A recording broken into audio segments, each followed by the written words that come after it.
a little bit irritated right now with myself. I thought of an idea for a video earlier today, and I was just upstairs thinking about that, and I had a much better idea for a different video. And then I very promptly forgot what that much better idea was. So maybe that means it wasn't that good. But in my excitement about this great idea, I forgot what the great idea was. And that means that I will go back to my original plan and see if I can just talk about this a little bit. I do a lot of videos for myself that never see YouTube. I've been doing this for years, and a lot of them, the theme is kind of, oh, I should do this. This is something I should practice or investigate, work on, figure out, and then usually I don't end up doing those things that I say I should do. There we go. When I first started banking balls, I was really, quite surprised by how hard the good bankers hit balls. And didn't understand why. I guess I thought maybe that they're trying to intimidate their opponents or something like that. I almost never banked anything. Back when I played like league, played 8-ball, 9-ball, almost never. I would cut it or play safe. I just always thought there were just too many variables in a bank shot. I could never learn that. I could never be a good banker. Then I moved to Louisville, and it's kind of required. You have to at least be able to bank the ball every now and then. And then watching some of those really good players, especially after I started going to Derby City and watching those guys, like I said, man, they're shooting hard. What's up with that? Why are they all shooting so hard? This is the new cloth effect going on right now. But what I guess I've learned and heard over the years is that every table is going to be a little bit different than every other table. And that shooting a shot hard, a bank shot hard, will tend to average out those differences. And if I wanted to try to explain that, it might be, if I wanted to shoot this ball softly into this rail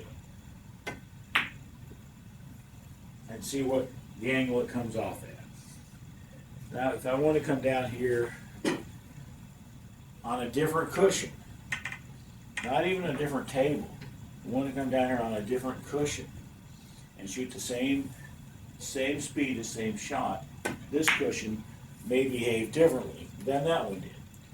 So even on one table, different cushions can behave differently at those kind of slow speeds.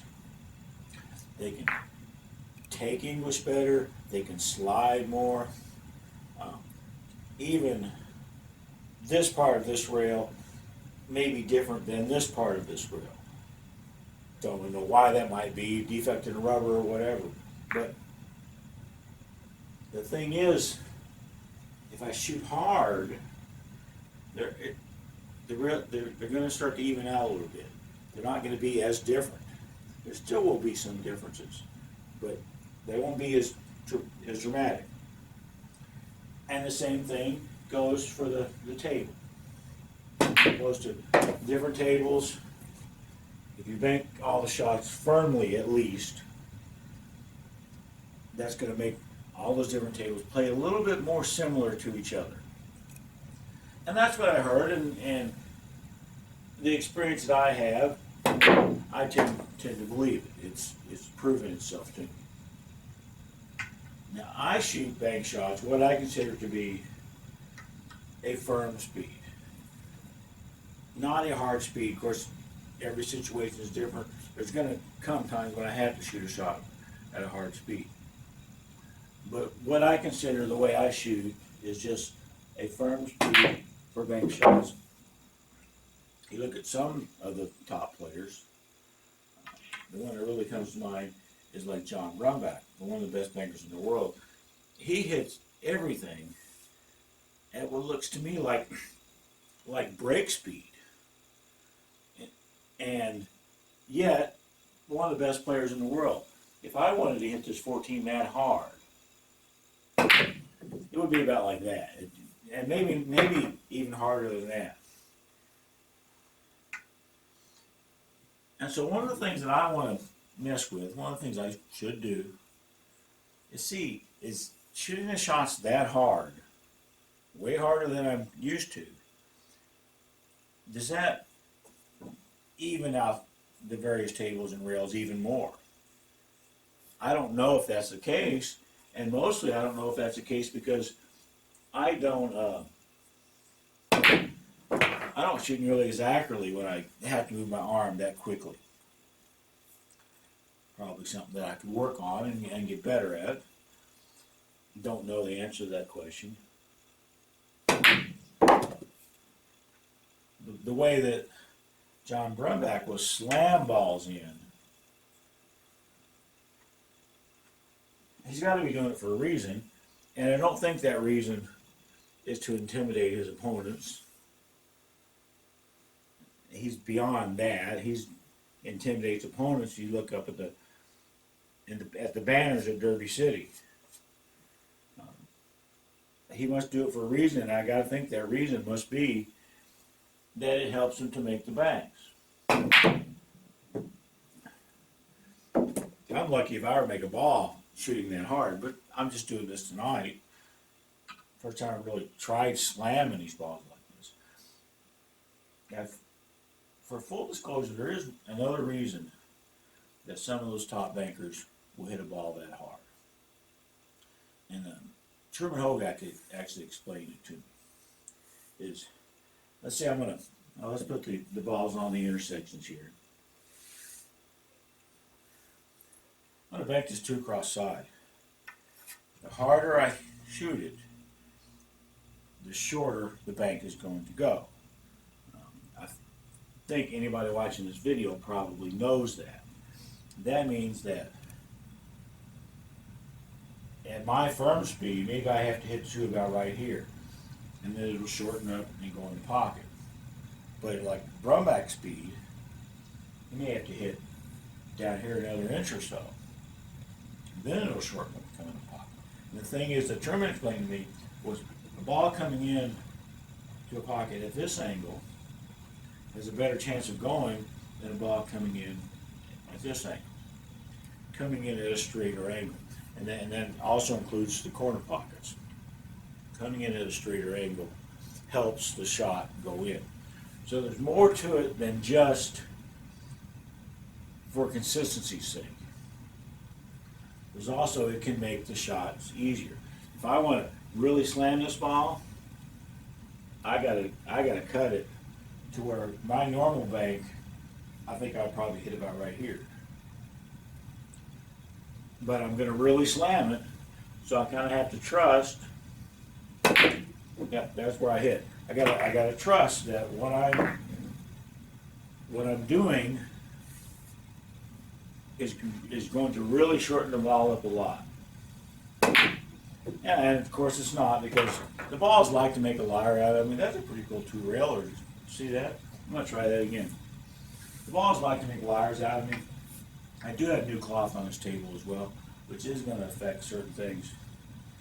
But I'm quite surprised that ball didn't go in out of one of those times. Same thing. Boy, that 2-railer is a duck. I can make money off that shot, I bet. Anyway, what I want to do is I just want to mess with shooting shots harder. And try to get a feel for, okay, where does that mean I'm going to hit it? I've gotten a feel over the years for hitting banks at firm speed, so I kind of know where to hit them at firm speed. I'm going to try it at hard speed and get a feel for that. This is one of the things that, well, it's been lacking for me. Hell, even soft speed is something that's been lacking for me. Like, I keep setting myself up these really hard shots. So, if I have this shot,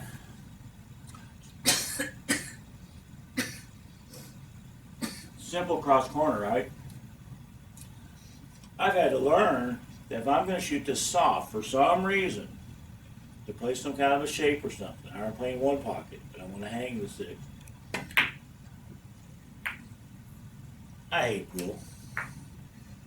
Let's put the ball over here so we don't get a kiss. If I'm going to shoot it soft, there's a point that the six has to hit the rail, clearly, right? If I'm going to shoot the same shot at my firm speed, I can't hit the six in the same place on the rail. It's got to go down because it's going to shorten up. The firm speed shots I kind of know. The soft speed shots I'm trying to learn because I've been playing a lot of one pocket.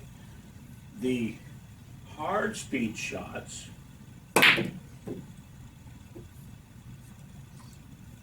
no, I haven't given them an awful lot of research or time, but I think I should.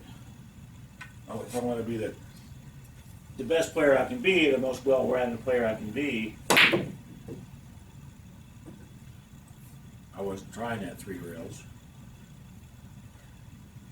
But even the three rail, even the three in the side, I'll hit these firmly. Sometimes I'll slow roll these. But the top bankers, a lot of times, they'll hit that ball at pretty firm speed. That was just a little bit more than firm. I didn't want to make a video of me missing everything I shot at, but I am trying to do something new here. And that means there are going to be misses involved. There are going to be a lot of misses involved. I may miss this and then decide, well, it's not worth it. Or it's not worth it right now. You know, maybe a situation will come up where I have to shoot the shot harder and I'll just have to, you know, trial. I'll just have to learn by doing it that time. I don't know. I just don't know. And I get like that a lot. And I had to hit that six quite a bit further down than I normally do, just because I shot it harder. And that still wasn't Brumbackian speed right there. That still wasn't it. That was just a little bit harder than I normally shoot it. I want to hit this ball at break speed. Hard for me to be accurate at that, but I know it's possible to be that accurate. I guess another reason that I do a lot of thinking out loud when I'm making these videos as well. Another reason that people will shoot bank shots more firmly, and even regular shots more firmly than they need to, is because tables can roll off. They can even do an S curve sometimes. And the firmer you shoot, the less chance there is of that happening. So, yeah, that's another reason. I mean, if you read the books and shit, I've got a bunch of books over there. They always talk about the minimum speed necessary. And they act like if I'm going to shoot the six straight in the pocket, that it should be, oh, that's way too hard. You know, it should be softer than that. Minimum, or the maximum speed necessary, sorry. I don't think they're correct. I think most good players, even decent players, don't think they're correct when they say that. Sometimes you do want to pocket speed a ball.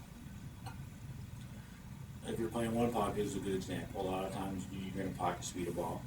But as a general rule, I believe you want to hit every shot more firmly than just the maximum necessary speed would be to help keep it from rolling off.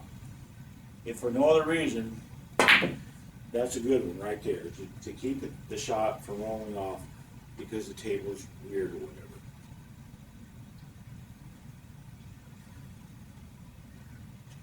Yeah, I really wish I could remember that other really great idea I had for a video. It's just gone. I had it for 10 seconds, and now it's just gone. I mean, it'll come back. But yesterday I made this damn shot, and I'm just going to try it again now. This is a one pocket shot. Nope. I made it. I banked it. Kick, 2 rail bank, whatever. Anyway, I digress. I can't think of anything else about this bank stuff. I think it's something that I want to learn. But right now, I have 2 speeds of banks. For the most part, I have pocket speed, and I have, well, bank speed, but it's really just a firm speed. Medium firm. And I would like to get a third one, a third speed, which is hard. I would like to get that. And then I'll have 3 speeds. And I don't want 50. I think 3 is a reasonable enough number. Like this shot right here, I have mapped out at my speed. At my speed, I can put that bank in. I want to take the exact same shot, and I want to shoot it hard. I'm liable to make it over there. I'm liable to 2-rail it over there by shooting it hard. And that's the kind of thing I should know. If I want to, for some reason, shoot this thing hard and bank it into this pocket, then my banking point is no longer going to be right here. It's got to be about 1 inch down, at least 1 inch. So let's shoot it 1 inch down, see what happens. This is still up, so maybe 2 inches down. Maybe I mishit that ball, don't know. I started to move my arm that quickly. Yeah, my accuracy, it goes away pretty bad. I'm going to shut up now. You're welcome.